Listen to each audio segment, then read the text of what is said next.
Hi everyone, Stacy Whiter here on behalf of Campus Mortgage with part 2 of a 3-part video series outlining the TRID updates that are becoming mandatory October 1st, 2018.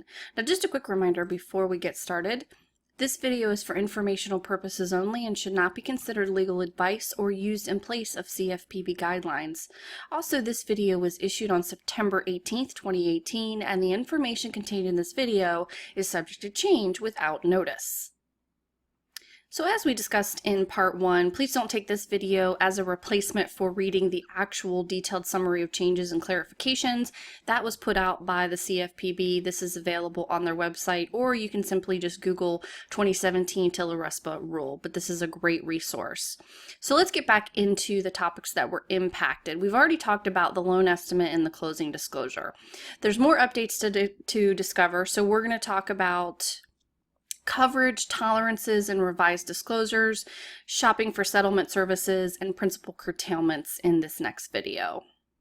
So let's talk about the coverage. So in this update, the CFPB clarifies what transactions are also subject to TILA-RESPA, and they've added cooperative units, trusts, and housing assistance loans. Or I should say, for housing assistance loans, they've really added some more criteria around that and clarified it. But cooperative units and trust have been added. So make sure you check out the guidelines on those if you do financing for those type of properties. Now for trusts, that was around basically certain properties that are put into a trust for tax purposes or estate planning purposes will now be subject to TILA-RESPA, and they have some additional information around how the LE and CD should be disclosed. Next was tolerances and revised disclosures. This to me was the bulk of kind of the the updates and the clarifications, and I think it was based on a lot of feedback that they were getting from lenders over the last couple of years about challenges that they were having. So they really do a lot of clarifications and address specific examples. Another reason why you should definitely read the summary update is because they provide a lot of very specific examples. One of which, or several of which, is around tolerances for when consumers are permitted to shop. So basically, what does the lender have to do to prove that they have permitted the lender to shop for a fee?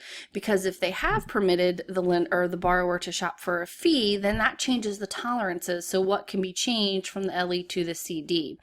So they've clarified that, as well as they've also put a lot of additional language in around estimates and how they should be based on what's reasonable and available. One of the examples that they talk about is that property taxes, when those are estimated on the loan estimate, those estimates really should be based on reasonable information that's available. And they say that as long as you do that, that is in what's considered a no tolerance category, meaning the fee can significantly increase from the LE to the CD. However, they do caution lenders to say, hey, don't, if you put an unreasonably low estimate, so you estimate $2 for property insurance on the loan estimate as kind of a placeholder, and then when the CD comes out, you put in the actual amount, that's not really acceptable. So they have a lot more clarification around that. They also talk about sending revised LEs and CD based on changed circumstance. In my personal opinion, this is probably the biggest change, is with this update, they did address what a lot of people called the black hole of the CD. And really what they're doing is now, as of the October 1st update, they now allow lenders to reset tolerances with a closing disclosure.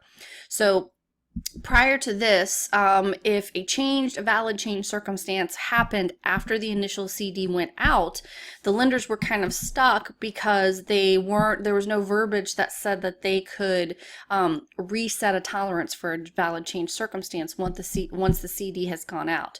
Well, they've now clarified that and fixed that, and if a valid change circumstance does happen and the CD's already gone out, the lender is now allowed to reset tolerances. So that was a great update. So very important there. That to me was the biggest update. They also clarified more about shopping for settlement services, again, talking about what does it mean when a lender, or excuse me, when a lender allows a borrower to shop? Well, basically, for a lender to show that they're allowing a borrower to shop, they have to permit them to do that, of course, and provide them a written list of services. Another update was around principal curtailments, and again, this really only applies to the CD, so for my closers and my post-closers watching this video, make sure you check out that section. All right, that concludes part 2 of this 3-part series. Make sure you check out part 3, and we'll go through the rest of the updates. And thank you so much for watching. For more tips and videos, please visit campusmortgage.org to look for their weekly mortgage video tips designed for all mortgage professionals, including underwriters, loan officers, processors, closers, and post-closers. Have a great day. We'll see you in part 3.